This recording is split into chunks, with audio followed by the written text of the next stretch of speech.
What's up everybody, Ramon here from Ramon's Rods, and today you will be seeing an after movie of the rod building course that I did last Saturday.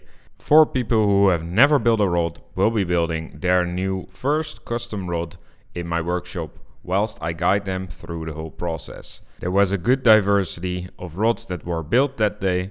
There was a fly rod, a float rod, a vertical fishing rod and a pelagic rod, with both carbon grips and cork grips.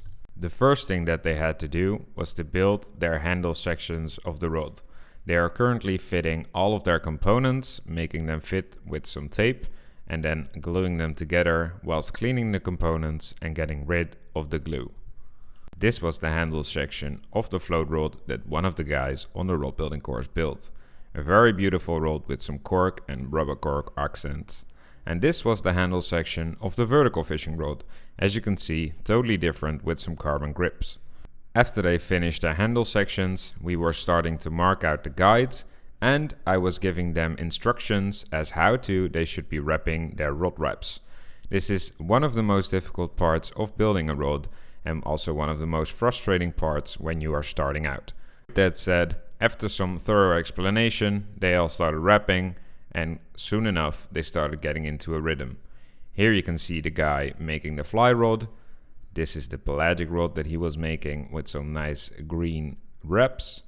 And a vertical rod with some copper metallic wrap. After they all wrapped their guides, it was time to apply some epoxy.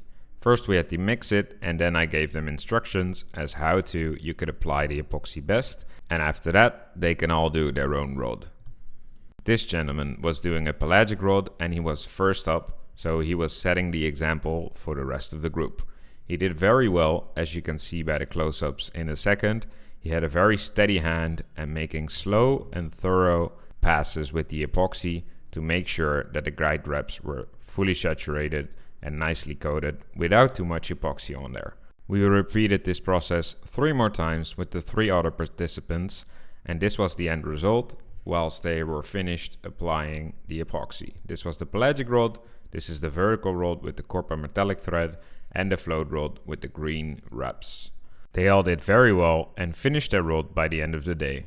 All that was left to do now is cheers with some nice cold beers and some snacks, talk the day through, talk fishing stories in life, and just enjoy the rest of the day. 2 days after the rod building course, I sent them all their rods so that they can go fishing with them and just enjoy them. I hope you all enjoyed this rod building course video and I will see you in the next one.